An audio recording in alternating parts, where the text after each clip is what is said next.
இந்திர மன்னனாக இந்திர மன்னன் குஞ்சி மணி அதுக்கு நாராளம் உண்டு. தேவேந்திர மன்னனாக இருந்தாலும் உங்களை பெற்றாங்களே, என்னையும் மீட்டெடுத்த அம்மா அம்மா அம்மா உங்க அப்பா அர்த்தத்தை அனர்த்தமாக்காத. நான் ஒரு பட்டிக்காடு சேர்ந்தவன். பட்டிக்காடு படிப்பறிவு இல்ல. அப்படியா? ஆமாங்க. இருப்பினும் என்னுடைய தாய் தந்தை யாரு? யாருங்க அவங்க?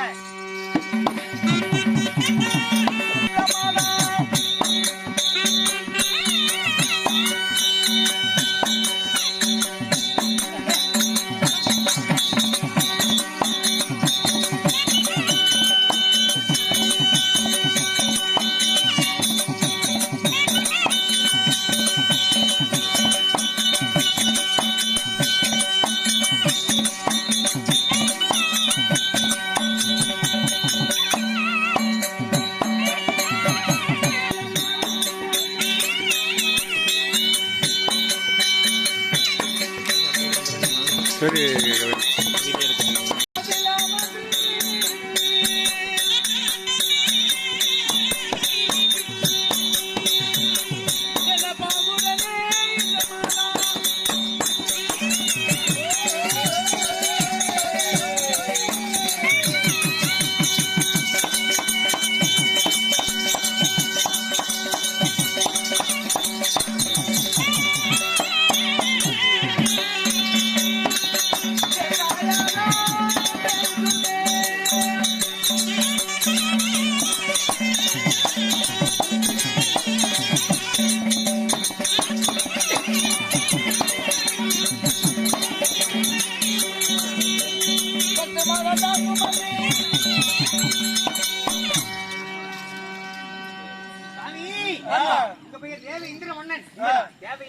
பெற்றெடுத்தாரே உங்க அப்பா அம்மா.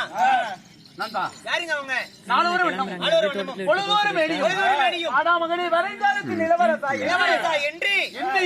என்னுடைய தாய் தந்தை யாரு? தாய் தந்தைகள் நண்பா, எனக்கு இரு தாய்கள்.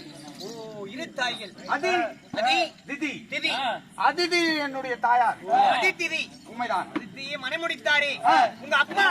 என்னுடைய தந்தை முனிவர் குலத்தில் பிறந்திட்ட என்னுடைய தந்தை பேரோ காசிப்ப மகாமுனிவர். காசிப மகாமுனிவர். காசிப மகாமுனிவருக்கும் அதிதிக்கும் பிறந்த உங்கள் பெயர் தேவேந்திர மன்னன். உண்மைதான். பெரிய சுவாமி, அப்படி இருந்த போதிலும் நான் எந்த நாட்டை ராஜபரிவாரம் செய்து வருகிறேன்? இந்த நாட்டிலே வாழ்ந்து வருகிறீர்கள்.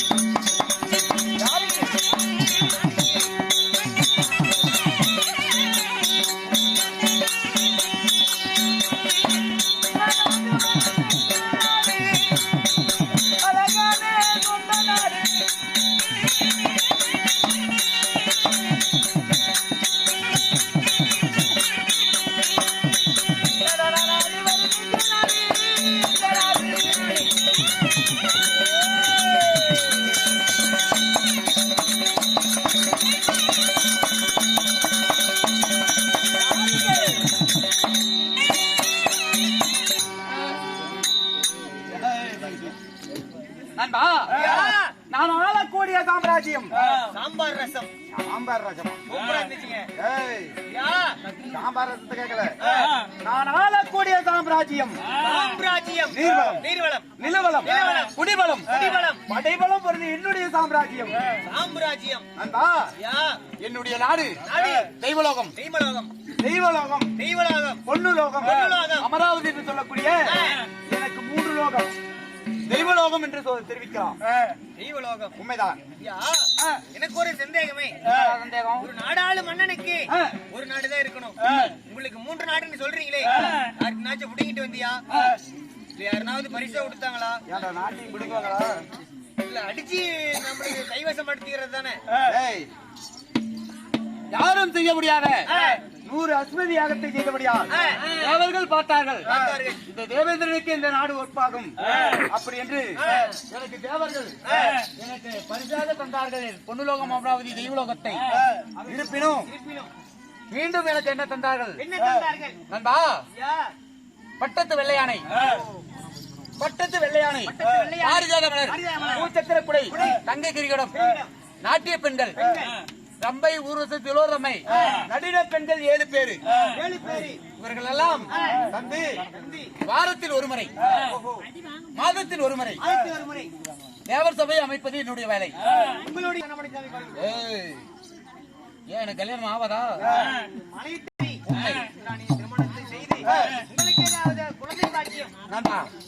தெய்வ யானை, தெய்வ யானை, மந்திரமாலை, சித்திரச்சேனன் என்று 3 பிள்ளைகளை பெற்றெடுத்து அறநிதி தவறாத மன்னனா அரசாட்சி எது கொண்டிருந்தாலும் நண்பா, என்னுடைய உருவ தோற்றத்தை பார்க்கும் பொழுது உனக்கு எப்படி தெரிகிறது?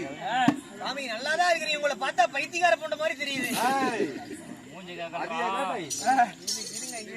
உடம்பு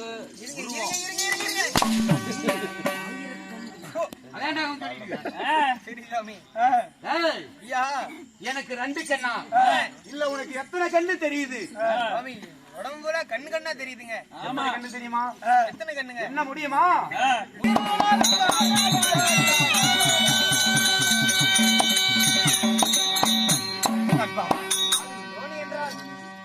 யோனி என்றால் என்ன உனக்கு தெரியுமா?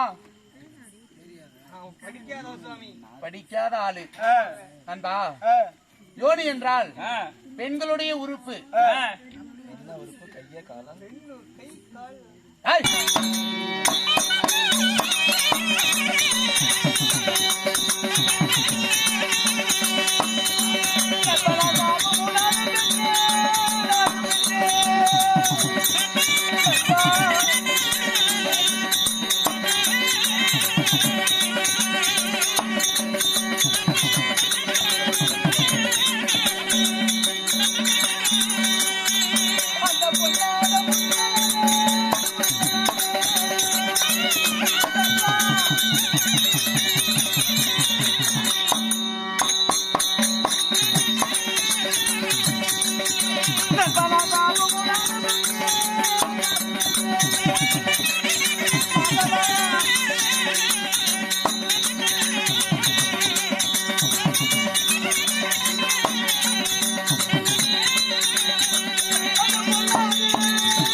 எப்படி தெரியுமா?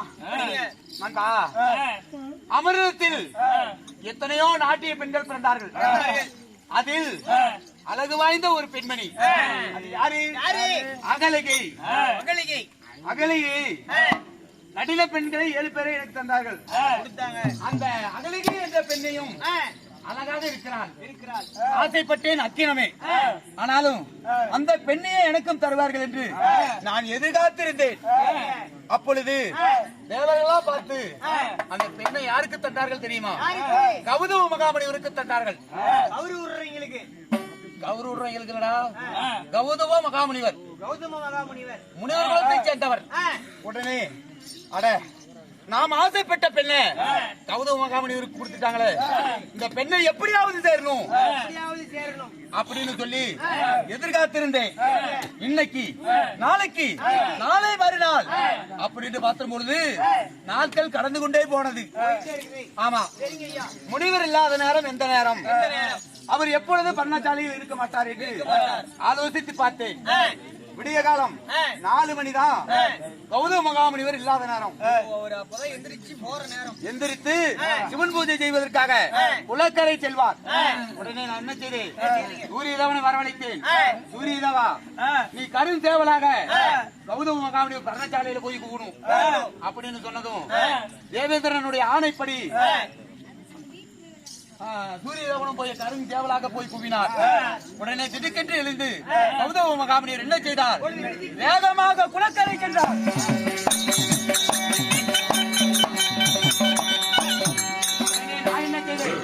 இதுதான் வாய்ப்பு, விடக்கூடாது என்று சொல்லி அந்த அகலிகை என்ற பெண்ணை பலாகாரம் செய்கிறேன்.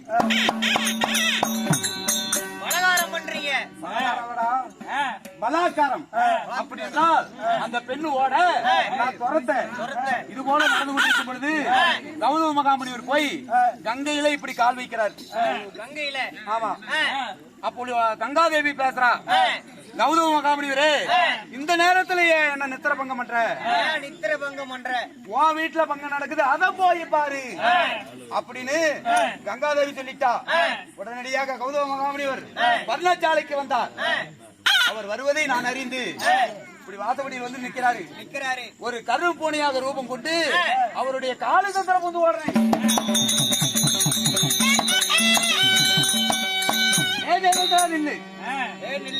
நில்லையா கூடாது அப்படின்னு சொல்லிட்டாரு. உடனே என் உருவம் மாறி தேவேந்திரனாக நின்றேன். ஏண்டா ஒரு தெய்வ கோமான் காரியத்தை செய்யலாமா? நீ ஒரு மனிதனா? நீதி சொல்ல ஒரு நீதிமானா? அப்படின்னு எனக்கு காரி துப்பினாரு, ஏளினம் பேசினாரு. உடனே சுவாமி தெரியாமல் வந்து விட்டேன், என்னை மன்னித்து விடுங்கள் என்று காலில் விழுந்தேன். ஏண்டா எந்த ஒரு யோடிக்கு ஆசைப்பட்டு என்னுடைய பர்ணசாலைக்கு வந்தாயோ, உன்னுடைய உடம்பெல்லாம் 1000 யோனியாக மாறிக்கிறது என்று